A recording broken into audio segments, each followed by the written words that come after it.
Can you believe, angels, that last year I was living in a tent in the woods, peeling potatoes? I was on a mission from God to start my own business, and within a year of that business, I was able to move from my small town in North Carolina to New York, where I could continue taking pictures of law-breaking but beautiful graffiti and angels, the people who stand for a cause. And even though I didn't know why God was taking me to New York, we don't have to understand why. We just want to follow. I set out to take photos every day, but I realized the photos weren't for other people. It was a practice for me, because in New York, something was happening that I had never talked about before.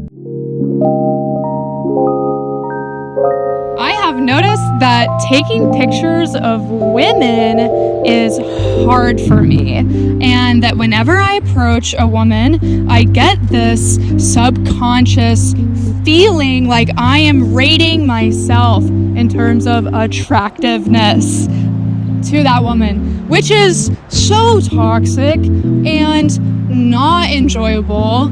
So this week I'm going to run an experiment. I am only going to ask women for their pictures. How do I think this will go?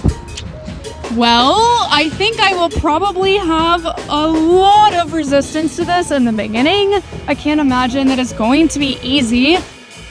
Backtrack to 2023. I was having an experience that I could not explain, and I swear this is actually what happened. I was having pain in my face that the doctors could not explain. And so I went to this shaman, and one day in meditation at her studio, I saw an alien that was attaching itself to my face to suck my energy. And it looked kind of like this. Energy, please. I found out from her that I had to heal the core wound that this alien was attaching itself to get it to release from my body. That's called an entity attachment. So I meditated and I healed out there in the woods in North Carolina. And I kid you not, Angel, one day when I was peeling potatoes, the Hindu god Ganesha came to me and said, "Are you ready?" And I said, "Ready for what?"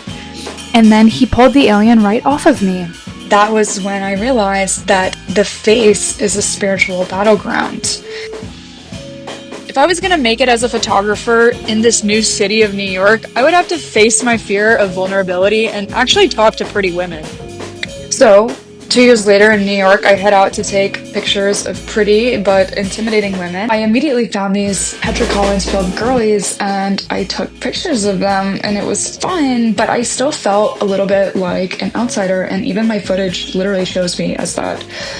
I went on to see 5 or so more women I wanted to take pictures of, but I got overwhelmed and just didn't approach them. I had to sit down on the ground and rest, and I was not physically tired, y'all. I was spiritually exhausted of these mind games and the strength that it takes to hold this vibration of worth. I'm not inferior than anyone, and every human is equal. Because I was overwhelmed, I did the glow meditation right there, and as I was nurturing myself with this meditation, I found forgiveness for myself for going through this, and I also found permission to just stop trying so hard and to just allow the connection to come naturally and to just feel connected instead. And that actually did it. And I set out again for photos.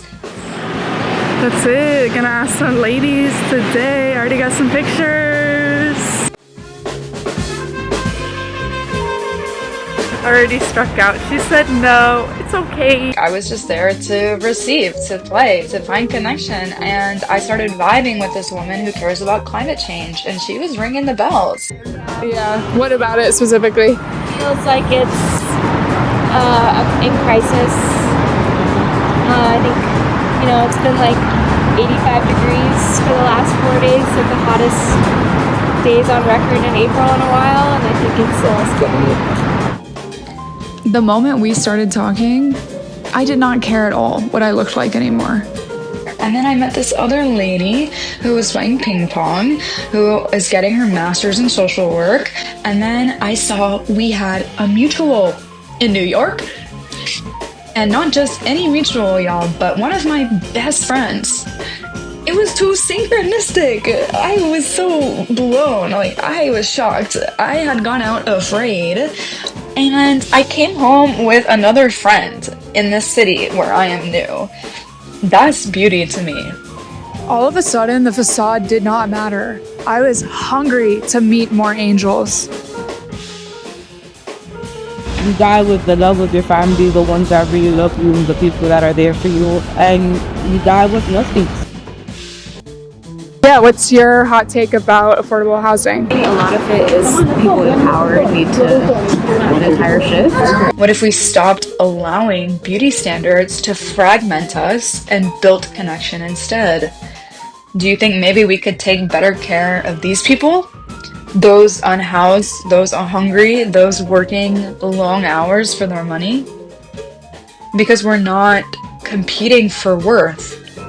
We're not more beautiful separately. Our beauty comes from our collective power.